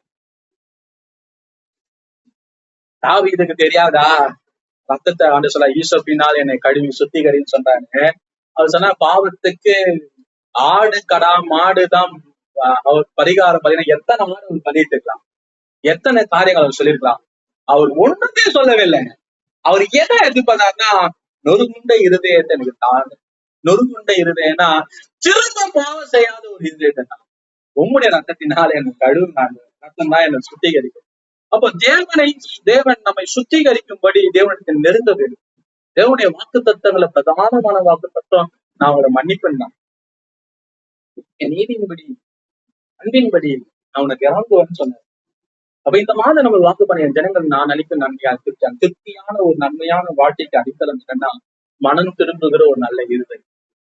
உன் இருதயம் மனம் திரும்புவானால் உன் வாய் நன்மையாக, உன் இருதயம் மனம் திரும்ப இடம் கொடுக்காதுன்னா வாய் நன்மையால் நிரப்பப்பட. அப்படின்னா நான் முதலாவது ஃபர்ஸ்ட் என்ன பண்ணோம், தேவன்கிட்ட போகணும். ரெண்டாவது பொறுப்பை ஏற்றுக்கணும். மூணாவது மன்னிப்பு கேட்கணும். நாலாவது விளைவுகளை, பாவத்துக்கு சில விளைவுகளை கொடுக்கணும், விளைக்கிரயத்தை கொடுக்கணும். தெரியுமா? தாவீது 4 பிள்ளைகளை கொடுத்தாரு. ஏன்னு கேள்வி கேட்டாங்க. சரி, அவங்களுக்கு 40 செஞ்சதுனால்தான். ஆனா இன்னைக்கு கிறிஸ்தவத்துல பியூட்டி நான் தெரியுமா, ஆண்டவர் மட்டாய் தண்டிக்க தயாரா இருக்கிறேன். அவருக்கு ஒரு இயேசு இல்ல, நமக்கு ஒரு இயேசு கிறிஸ்து இருக்கிறேன். அப்படி நம்ம பாவத்தின் விளைவுகளை நமக்கு அனம் பண்ணோம்னா வெளியரங்கமா மிகப்பெரிய பாதிப்பு வருமானா சில காரியங்கள் வரலாம், நிறைய காரியங்கள் வராது. ஆனா நம்ம அவமானத்தை, நிந்தைய, வேதனைய, புறக்கணிப்ப இதெல்லாம் ஏற்றுக்கணும், ஏற்றுக்க தயாரா. அதை நம்ம உடைக்கவே உடைக்காது. இன்னும் ஆண்டு பக்கம் திரும்பும். ஒரு மனிதன் உண்மையா மனம் திரும்பிட்டான்னு வச்சுக்கலேன், அவன் பாவத்தினால் ஏற்கப்பட்ட உடைப்பு ஒவ்வொரு நாளும் என்ன தான் பண்ண இன்னும் ஆண்டுகிட்டு சேரும். பின்னாங்க மனிதர்கள் நம்ம கஷ்டப்படுறது ஏற்படாது. எனக்கு தெரிஞ்ச ஒரு சாட்சியை ஓப்பனா டிக்ளேர் பண்ணாங்க. பெரிய சர்ச்சில் ஒரு பாஸ்டர் ஒரு டிக்ளேர் பண்ணாரு. பாவத்துல அவர் விபச்சார பாவத்துல மாட்டி ஒய்ஃப் கண்டுபிடிச்சு அவங்க விலைக்கு வந்துட்டாங்க. ஆண்டவருடைய தொடுதல்னால ஒரு பாவம் மன்னிக்கப்பட்டு என்ன ஆச்சுன்னா, அவங்க மனைவி அவங்களோட பேசுறது நிறுத்திதான். அவருடைய பிள்ளைகள் நம்ம இடத்துல ரெஸ்பான்சிபிலிட்டி மதிக்கதே இழந்துட்டார். யாருடைய தொடர்பு இல்லாம போயிட்டாரு. ரொம்ப மோசமாயிடுச்சு. அவர் என்ன பண்ண, மனம் திரும்ப நோக்கத்தோட என்ன பண்ணாங்கன்னா, முதலாவது அவர் அந்த பாவ சூழ்நிலைக்கு எல்லா காரியத்தையும் வெளியே வந்தார். அந்த ஆபீஸே மாத்திட்டாரு. எங்க அவருக்கு அந்த சூழ்நிலை இருக்கோ அந்த சூழ்நிலையை மாத்திட்டு சர்ச்சில பாஸ்டர்கிட்ட அறிவிட்டு அவங்களோட சொல்ற வழிநடத்தல் படி அவர் நடந்தார். ஆனா ஒரு நாள்ல அவங்க குடும்பம் எல்லாம் மாறல. மனைவி ஏத்துக்கல, பிள்ளைகளோட வாழ்க்கையில அவங்க பிள்ளைகள்லாம் ஏத்துக்கல. ஒரே ஒரு முறை அவர் சொல்றாரு, என் பொண்ணு ஒரு மெசேஜ் அனுப்பிச்சு, இடத்துக்கு போனோம், அந்த வழி சொல்லுங்க. அந்த மெசேஜை மாத்திரம் அவர் சேவ் பண்ணி வச்சிருக்காங்க. அவங்க பொண்ணு அவங்களை அனஸ்ட வரும்போதுல அதை பார்த்து அழுவார். ஏன்னா அவர் சொன்னாரு, நான் செஞ்ச பாவத்துக்கு விளைவு நான் அனுபவிச்சு ஆகணும், அனுபவிக்கிறேன், இவரை மாத்துங்க, ஆண்டவரை மாத்துங்க, ஆண்டவரை மாத்துங்க. அவர் எல்லாத்தையும் இழந்து விட்டார். ஒரு நாள் ஆண்டவர் வாழ்ந்து நெருங்க நெருங்க நெருங்க. இந்த உடைவு என்ன பண்ணனா, பிள்ளை பேசாம, கணவன் பேசாம, எல்லா சூழ்நிலையும் நம்ம இருக்கும்போது என்ன ஆகும், நம்ம குத்தி காட்டும் போது வலி வரும். அவர் இன்னும் நெருங்கினார் ஆண்டவர். நெருங்க என்னாச்சு, எல்லா சூழ்நிலையும் மாறிச்சு. கடைசியில என்னோட நான் ஊழியத்தை எடுத்து நடத்தி வாலியல் முதல் ஊழியம் செய்கிற அளவுக்கு என்னோட மாற்றிட்டான்னு சொன்னேன். அப்ப உடைக்க புரோக்கன் ஹார்ட் கடவுளை நெருக்க உண்மை வழிவகுப்பு செய்யும். உடைந்த இருதயம் உள்ளவன் இனி பாவம் செய்ய மாட்டான். ஏன் என்ன போட்டு உடைக்கிறாங்கன்னா, இனி நீ செய்யக்கூடாது என்பதற்காக தான். தெரியுமா? உடைந்து நல்லது, இனி செய்யாம இருக்கணும். இனி அந்த சூழ்நிலை திரும்ப அந்த பொண்ணு பக்கம் தலை வச்சு பட்டு இருப்பாருன்னு நினைக்கிறீங்க, பேசி இருப்பாரு நினைக்கிறீங்க, போன் பண்ணிருப்பாரு, எல்லாத்தையும் என்டையர்லி சேஞ்ச். அதான் 180 டிகிரி திரும்பிட்ட. அப்ப என்னன்னா, பாவம் தன் கான்சிக்வன்ஸ் நம்முடைய வாழ்க்கையில இருக்கிற விளைவுகளை தாவிட்டு கடந்து போன வழியை விவரிக்கிறார். சொல்றாரு, என் எலும்பு உரையுது, என் எலும்பு உடையுது, என் பெட்ஷீட்டு உஷ்ண காலத்துல அவர் சொல்றாரு. போய் 30 சங்கீதத்துல அப்படியே எழுதுறாரு, என்னால முடியல. ஏன் அந்த நெருக்கனா அகைன் நீங்க வாசிச்சும் போதுன்னா, தாவீதோட மரண காலத்துல அவருக்கு ஒரு இளம் பெண்ணை கல்யாணம் பண்ணி வைப்பாங்க. அவர் தவறு செய்யவே இல்லை. அப்பொழுது சொல்றோம், இஸ்ரவேலின் விளக்கு தாவீதுன்னு சொல்றாங்க. ஏன் அவங்க வச்சா தெரியுமா, திரும்பவும் அவன் வாழ்நாள் அந்த மாதிரி தப்பு செய்யவே இல்லை. தாவி பைபிள் ஒரு சத்திய வேதம், அது உண்மையை சொல்றது. அவரை ஏன் அந்த சம்பவத்தை அவங்க எழுதி வச்சாங்க தெரியுமா? அதை எழுதாம இருக்கலாம்ல, ஏன் அதை எழுதி வச்சாருன்னா, தாவீது அந்த தவற திரும்பவும் தான் வாழ்நாள் செய்யும். அப்போ உடைக்கப்படுதல், நொறுக்கப்படுதல் என்பது எதற்காக தேவன் அனுமதிக்கிறார்? திரும்பவும் ஒரு காலமும் அதை தொடரக்கூடாது என்பதற்காகவே. ஃபைனலா 5வது, உங்கள் இருதயத்தை புதிதாக படைக்கும்படி தேவனிடத்தில் வேண்டிக் கொள்ள வேண்டும். சுத்த இருதயத்தை எனக்கு தாரும். நான் போய் ஆண்டவர்கிட்ட கேட்கிறேன், சுத்தமான ஒரு இருதயத்தை. ஆண்டவர்கிட்ட போய் சுத்த இருதயத்துக்காக நம்ம மன்றாட வேண்டும். ஆமென். அப்ப இந்த பிரேக் த்ரூ உங்க வாழ்க்கையில உங்க உயர்வுக்கு காரணம், நீங்க ஆண்டவர் ஆசீர்வாதத்துக்கு போனோம்னா, நாம் உண்மையாவே பாவம் செய்து கொண்டு இருப்போமானால் தேவன் நாட்டானை அனுப்புவார். நாட்டான் தான் இந்த மெசேஜ். நீங்க எப்பொழுது எங்க வேணாலும் இந்த வார்த்தையை கேட்கலாம். இந்த மெசேஜ் நாட்டான். இந்த வார்த்தையை கேட்டு நாம் மனம் திரும்பி தேவன் கிட்ட வந்து அந்த ரெஸ்பான்சிபிலிட்டி பொறுப்பை எடுத்து உண்மையாக உடைக்கப்பட்டு, ஆண்டவரே இதெல்லாம் என் தப்புன்னு சொல்லி எல்லாம் பண்ணி நம்ம முடிச்சுட்டு ஆண்டவர்கிட்ட சுத்த இருதயத்தை பெற்றுக்கொள்வோமான வாக்கு தத்துவம். எசேக்கியேல் 36:26 நினைக்கிறேன். சுத்த இருதயத்தை ஆண்டவர் தருவார், புதிய இருதயத்தை தருவார், வார்த்தைகள் எழுதப்பட்ட இருதய வாக்கு தத்துவம். ஆண்டவர்கிட்ட காசு வேணும், பணம் வேணும் ஜெபிக்கிறத காட்டிலும் எனக்கு அந்த சுத்த இருதயத்தை இன்னைக்கு தாங்க ஆண்டவர். சுத்த இருதயம் வந்துச்சுன்னா நம்ம வாழ்க்கை என்டையரா மாறும். அப்ப நம்முடைய வாழ்க்கை எல்லா பகுதியிலும் மாற்றம் தேவை. ட்ரூ ரிப்பன்டன்ஸ், உண்மையான மனம் திரும்புதல். தாவீது உண்மையாய் மனம் திரும்பினார். இன்னைக்கு நம்ம பொய்யா மனம் திரும்புறோம். நமக்குள்ள தாவீதை போல மனம் திரும்புறோமா, இல்ல பார்வோனை போல மனம் திரும்புறோமா? நாங்க சொல்றேன், என் வாழ்க்கையில நான் சொல்றது கத்துக்கிறவங்களுக்கு காரியம், ஆண்டவர் வேணான்னு சொன்னா தூக்கி போட்டு வர கத்து. ஆமே, நம்ம விட்டு வரணும். அது எவ்வளோ நன்மை கொடுத்தாலும், அது எவ்வளோ காரியங்களை கொடுத்தாலும் எனக்கு சொல்றேன். நான் அடிக்கடி நான் என்னுடைய வாழ்க்கையில நடந்த எக்ஸ்பீரியன்ஸ் பேஸ்டு பேசுறேன். எக்ஸ்பீரியன்ஸ் பேஸ்ல சில பாவம் திருட்டனிங் பண்ணோம், செத்துருவேன் அப்படி வாலிப பிள்ளைகளை அப்பவும் நான் சொல்றேன். இப்ப நான் வாலிபத்துல காலம் போகும்போது எனக்கு சோதனை வரணும், சோதனை வந்துச்சு. அப்போ மனச பசங்களோட மெசேஜ் நீங்க பாத்தீங்கன்னா, இது காலைல கூட உங்களுக்கான வார்த்தைகள், உங்களை நடத்துகிறவர் வாயிலிருந்து வருகிற வார்த்தை, அது தேவனுடைய வார்த்தை. மனச பசங்க அந்த சூழ்நிலை மனச பசங்க வார்த்தை சொன்னாரு, நீ தேவனுக்காக எல்லாத்தையும் விடும்போது செத்துருவேன்னு சொல்றவங்க சாவே மாட்டாங்க. எனக்கு பூஸ்ட் பிடிச்ச மாதிரி இருந்தது. அன்னைக்கு ஒரு முடிவு வச்சு என் வாழ்க்கைக்கிற பாவத்துக்கு ஒரு முற்றுப்புள்ளி வச்சேன். சாவதான் இல்லை, நலமாங்கிறாங்க. ஆமே, உங்க வாழ்க்கையில தேவன் சொல்லுகிற காரியம் என்ன? நீ உங்க போதுகிற எனக்கு உனக்கு அதான் சொன்ன, உங்க போதனுடைய வாழ்க்கையில உங்களை நடத்துகிற வாயிலிருந்து வருகிற சத்தம் தான் அந்த சத்தம். அவங்க எனக்கு பயமே நடந்தமா விட்டு வந்தா என்ன ஆகும், என்ன இதாகுமா அதாகுமா சத்து ஆண்டவர் சொன்னாரு, மனதை பார்த்து சொன்னாரு, நீ தேவனுக்காக நில்லு, தேவன் உனக்காக நிற்பான், நீ நில்லு, சாவதான் வர அவர் பார்த்துப்பார். உங்க பொறுப்பு ஆண்டவரை நீங்க பாத்துக்கலாம். அந்த எடுக்கிறதுக்கு முடிவு கஷ்டம் இல்லைங்களா? எட்டாச்சு காலத்து லைஃப்ல எல்லாம் அதெல்லாம் முடிச்சு கிச்சு கிட்டத்தட்ட 13 வருஷம் கிட்ட மேல ஆயிடுச்சு. எல்லாம் நல்லா தான் எல்லாம் கரெக்டா தான் இருக்கும். ஆனா நானும் நல்லா தான் இருக்கேன். ஆனா முடிவை தொடருவோமானால் நான் நல்லா இருந்திருக்கேன். இன்னைக்கு உங்க மத்தியில நான் பிரசங்கியார நின்று பிரசங்கம் பண்ண முடியாது. என் வாழ்க்கையில நடந்த சம்பவங்களை ஏன் நான் வெளிப்படையா நான் சொல்றேன், பாவின்னு சொல்லிட்டு நான் கூச்சப்படல. ஏன்னா என்ன நான் உடைச்சி காட்டும் போது உங்க வாழ்க்கையில விடுதலை வருமானா நான் உடைச்சி காட்டுறேன். எதற்காக? உங்க வாழ்க்கையின் விடுதலைக்காக. நீங்க எனக்கு பேர் கொடுக்கறதுனால நான் நல்லவனாக போகுது, நல்லவன் அவர் பேர் கொடுக்கறதுனால. அதனால உனக்கு விரோதம் மத்தியில சொல்றேன், நீங்க விட்டு வரணும். எதா இருந்தாலும், என்ன சூழ்நிலையா இருந்தாலும் நீங்க விட்டு வர 120 டிகிரி திரும்பணும். என்ன எத்தனை டிகிரி திரும்பணும்? ஆமா, வந்தே ஆகணும். வரலன்னா என்ன ஆகும்? வரலன்னா தாவீது வாழ்க்கையில என்னெல்லாம் நடந்ததுன்னு நீங்க போய் வாட்சி பாத்துக்கணும். அதெல்லாம் நடக்கும். தாவீதுக்கு நடந்துச்சுன்னா தயாக நடக்கும், உங்களுக்கும் நடக்கும். தாவீது மனம் தெரிவி சொத்த இருந்ததை கொடுப்பாருன்னா உங்களுக்கும் நடக்கும், எங்களுக்கும் நடக்கும், எனக்கும் நடக்கும். அப்ப என்ன கடவுளுடைய தீர்மானம் என்ன? ட்ரூ ரிப்பன்டன்ஸ், உண்மையான மனம் திரும்புதல் என்பது சாரி சொல்வதல்ல. உண்மையான மனம் திரும்புதல் கண்ணீர் விடுவதல்ல. உண்மையான மனம் திரும்புதல் நீங்கள் அறிந்த உங்களுக்கு அறிவிக்கப்படுகிற ஒவ்வொரு பாவங்களையும் விட்டு முழுமையாக மனம் திரும்பி அந்த பாவத்துக்கு எதிரான நன்மைகளை தொடர்ந்து செய்வதுதான் மனம் திரும்பி. ஆமே, விளங்குச்சா? இந்த 19th டே ஆண்டவர் நமக்கு மனம் திரும்புதல் எதிர்பார்க்கிறேன். கண்களை மூடு. பரலோகத்தின் தெய்வத்தை கண்ணோக்கி பார்த்தோம். ஆண்டவரே, ஆண்டவரே, இந்த வேலையில என்னை கண்ணோக்கி பாருமையா, என்னை கண்ணோக்கி பாருமையா.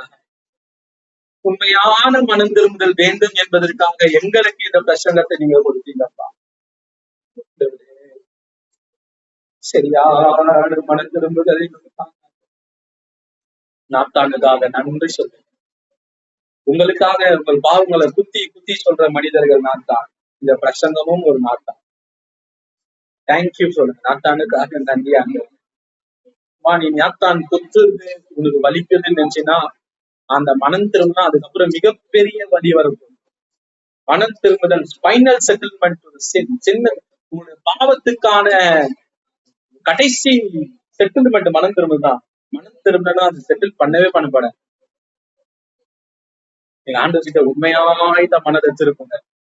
போதும் கர்த்தாவே நான் இழந்தது, போதும் கர்த்தாவே என் குமுறல்கள், சுத்த இருதயத்தை என்னை சிருஷ்டிங்க. காரியத்தையும் படைத்தோங்க, ரெஸ்பான்சிபிலிட்டி எடுத்துக்கோங்க. மனம் திரும்ப ஆண்டவர்கிட்ட எல்லாத்தையும் ஓரங்கட்டி தூக்கி போடுங்க. இந்த 19வது நாள் ஆண்டவர் சொல்லுகிற காரியம் உள்ள பரிசுத்தம், வெளிய பரிசுத்தம். மற்றவர்களுக்காக நாம் ஜெபம் பண்ண வேண்டிய இடத்துல இருக்கிறோம்.